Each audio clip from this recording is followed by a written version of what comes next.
જાણ્યું હોત જળધાર કે આવા નવરંગ મોતી નીપજે તો વવરાવત હું આજ તને દી બધો દેપાળ દે. એવી સરસ મજાની દેપાળ દે ગોહિલ ભાવનગરની આજ સત્ય ઘટના મારે તમારી સમક્ષ રજૂ કરવી છે.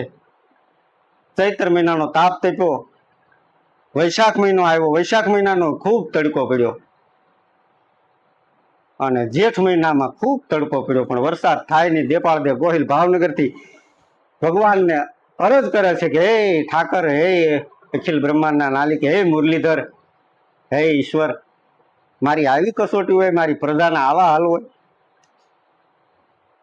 એ ભગવાન તું વરે. અને જાણે ભાવનગરનું પવિત્ર ખોળિયું બોલતું હોય ને એવી રીતે તમને કહું, એ ભાવનગર મહારાજની અરજી સાંભળીને તમને કહું, બારે મેઘ ખાંગા છે અને ધરતી આખી તરબોળ કરી નાખી. અને પછી ભાવનગરને એમ છું કે હાલ નગરમાં નીકળું, મારી પ્રજાના શું હાલ છે, વાવણી વાવે છે, ખેડે છે, શું કરે છે એ જોવા દેપાળ દે ગોહિલ પોતે નીકળ્યા. એ દેપાળ દે ગોહિલ નીકળ્યા અને ચારેકોર જોતા જાય, પશુ પક્ષી કલરવ કરતા જાય, અને વચમાં ખેડૂતો છે એ ગીત ગાતા જાય અને દુહા લલકારતા જાય ને વાવણી કરતા જાય. એ વાવણી કરતા કરતા એક જગ્યાએ દેપાળ દે ગોહિલ આવ્યા અને એનું મન દુભાણું.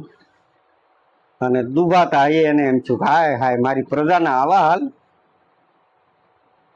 અને એમ એનું હૃદય છે એ કળલાટ પામી ગયું. પણ એને ચિત્ર શું જોયું ખબર? અને ચિત્ર એને જોયું કે એક બળદને એક સ્ત્રી, બે સોહરીએ જોડેલા છે, એક પુરુષ છે એ પાછળ હાકે છે. સ્ત્રીને લાકડી મારતો જાય છે, બળદને લાકડી મારતો જાય છે, વાવણી વાવે જાય છે. અને સ્ત્રી છે એ તમને કહું આહુડાની ચોધાર આહુડે રોતી જાય ને હાલતી જાય, માર ખાતી જાય, રોતી જાય ને હાલતી જાય. એ આ ચિત્ર છે એ ભાવનગર મહારાજથી જોવાનું નહીં. એને એમ છું આવા હાલમાં માણસોને દોડાવ્યા કે જાઓ તમે જાઓ અને કયો કે એને છોડી નાખે, ને બાજુના ખેતરમાં જઈને કયો કે મોં માગ્યા પૈસા આપીને એક બળદ લઈને આવો. આ હાલત મારથી જોવાતી નથી. અને ભાવનગર મહારાજ પોતે પલાણ છાંડીને ત્યાં ગયા અને જઈને કીધું કે એ ભાઈ બળદ આ બાઈને તું છોડી નાખ, હું તને બીજો બળદ લઈ આપું, પણ આ બાઈને તું છોડી નાખ. અરે ભલા માણસ કે વાવણી ઈ તો ઘીની તાવણી કહેવાય, આમાં કોઈ દી છોડવાનું હોય? દિવાળીએ મારા છોકરા શું થાય શ્રાપ ખાય આમાં? તો કે હમણાં હું તને બળદ લઈ આવું. અરે તાળો બળદ કેદી આવે કે? અને ચારણ હો, અને એના તો આકરા વેણ હોય, પણ હોય સત્ય હો. ચારણ કોઈ દી ખોટું બોલે નહીં. ઈ ચારણ બાઈને ન છોડી અને પછી ઈ આંકરા વેણ કહેવા માંડ્યો. એમાં દેપાળ દે ને કે આંકરા વેણમાં કીધું કે એટલી બધી જો તને દયા આવતી હોય તો એક બાજુ તું જૂતી જા ને કે બાઈને છોડાવી નાખ. અને ભાવનગર મહારાજને એમ છું કે ઓહો, અને બાઈને છોડાવીને પોતે ધોહરું ખંભે લઈ લીધું. અને પોતે ધોહરું ખંભે લઈ લીધું. હું તમને આગળ એક કવિ કાગે જે ભાવનગર મહારાજ કૃષ્ણકુમારસિંહજીના દીકરા વીરભદ્રસિંહ ની ઉપર જે હાલડું લખ્યું હતું એની બે કડી હું તમને છેલ્લે એન્ડમાં સંભળાવીશ, એ જરૂર જોવાનું ચૂકતા નહીં. અને તોહરું લીધું દેપાળ દે ગોહિલે અને એક ઉથલ વળ્યા ત્યાં બાજુના ખેતરમાંથી. એ મોં માંગ્યા કિંમતે બળદને લઈને આવ્યા માણસો. બળદ બીજો જોડાયો, ખેડૂત વાવણી વાવવા મજ્યો. અને ભાવનગર મહારાજ છે એ પોતે ભાવનગર વિયા ગયા. અને થોડોક સમય ગયો એટલે ખેડૂત ચારણ છે એ વાડીએ આટો મારવા આવ્યો. એટલે બીજો બધો મોલ છે એ મોટો મોટો થઈ ગયો. પણ ભાવનગર મહારાજ જે ઉથલ વળ્યા હતા ને બે, એક ઉથલ વળ્યા હતા એમાં હાવ ઝીણો ઝીણો મોલ. એને એમ કેવું કેવો કભાગ્યો રાજા હશે કે જેને વાવ્યું એમાં ઉજ્યું નહીં હરખું. અને ઘરે આવીને ચારણીને ફરિયાદ કરી કે તારો ઓલો બહુ ભગતડો આવ્યો હતો ને, દાતાર આવ્યો હતો ને દયાળુ, એને વાવ્યું ને ત્યાં હરખું ઉજ્યું તોય છોડ બધા હાવ નાના નાના છે. અને ચારણીને તમને કહું એ માથામાં ખટાકો લાગ્યો. અને એમ છું કે આવા પુરુષ માથે આવી કસોટી હોય? જેનું મુખના દર્શન કરો અને દી સુધરવી તો વાત અલગ છે, પણ હવારમાં જાગતાની વાત જેનું નામ લેવાય જાય એવો રાજા દેપાળદેની માથે આવી આકરી કસોટી.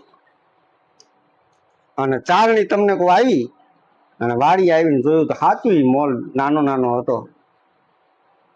અને જોયું પણ નજીક જઈને આમ ડુંડી ખોલીને આમ જોયું ત્યાં તો સાચા મોતી હો. તમને એમ થાય કે સાચા મોતી અત્યારની જનરેશન જે છે વિજ્ઞાન યુગ તરફ વળી ગયેલી છે, સંસ્કૃતિ નહીં પણ વિજ્ઞાન તરફ વળી ગયેલી, મંત્ર નહીં પણ વિજ્ઞાન તરફ વળી ગયેલી જનરેશનને એમ થાય કે સાચા મોતી નીપજે. હા નીપજે, વિશ્વાસ હોય તો નીપજે. તમને એક તાળા ઉપર કેટલો વિશ્વાસ છે? લાખોની અંદર લાખોનો સામાન ભર્યો મકાનની અંદર ને બહાર એક તાળું મારીને બીજા જાવ, કારણ કે વિશ્વાસ છે.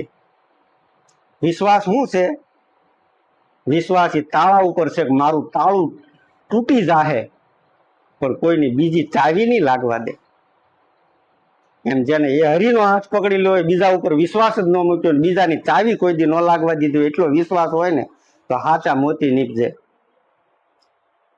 અરે રામ માંગલિક ને એમ હતું કે નરસિંહ મહેતાના ડોકમાં ભગવાન કોઈ દી હાર નાખવા આવે ખરો? પણ નરસિંહ મહેતાને વિશ્વાસ હતો કે મારો કૃષ્ણ છે, મારો મુરલીધર છે, મારો ઠાકર છે, એ મારા ગળામાં હાર નાખવા આવ્યા વિના રહે જ નહીં કોઈ દી.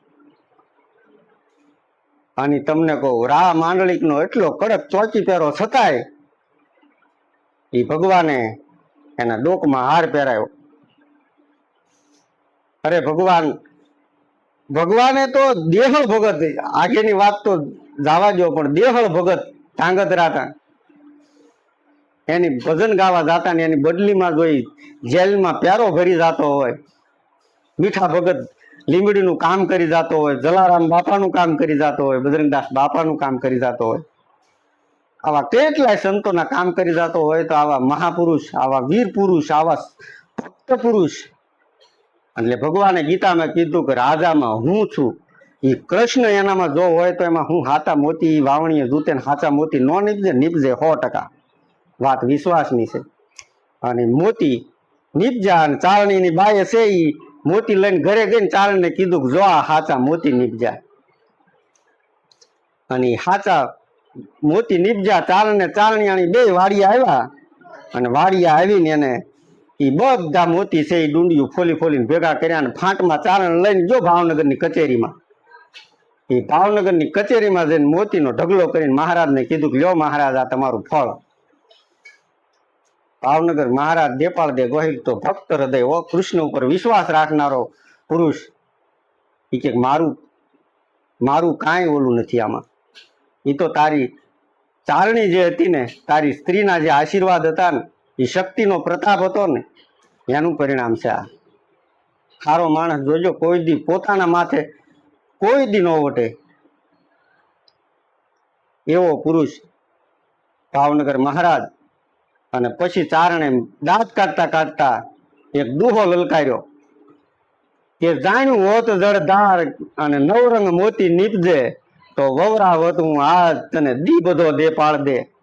અને આખી કચેરી હતી, તમને કહું ખરા દાંત કાઢવા માંડી ચારણનો દુહો સાંભળી. અને પછી જે કવિ કાગે એ દેપાળદે ગોહિલને જે કૃષ્ણકુમારસિંહજીને હાલડામાં આંચ્યા, એની તમને હું માત્ર 2 લીટી સંભળાવું. સાંભળ સુતા એ બાળ રાજામાં એ મીઠડી માંડી વાત, ગોહિલો બીરદ ન્યારું અને ગંગા જળ કુળ તમારું. ચારણે જોડી તેજી બાઈને તે દી વાવણી ના ટેમ જાય, દેપાળ દે ધર્મ ભાળે એ દોર લઈને કાંધ ચડાવે, દેપાળ દે ધર્મ ભાળે દોર લઈને કાંધ ચડાવે. આવી સરસ મજાની ઘટના ફરીવાર પાછો તમારી સમક્ષ રજૂ થાય અને તમારી સમક્ષ ફરીવાર આવી સત્ય ઘટનાઓ રજૂ કરીશ. ચેનલને લાઈક, શેર અને સબસ્ક્રાઇબ કરવાનું ભૂલતા નહીં.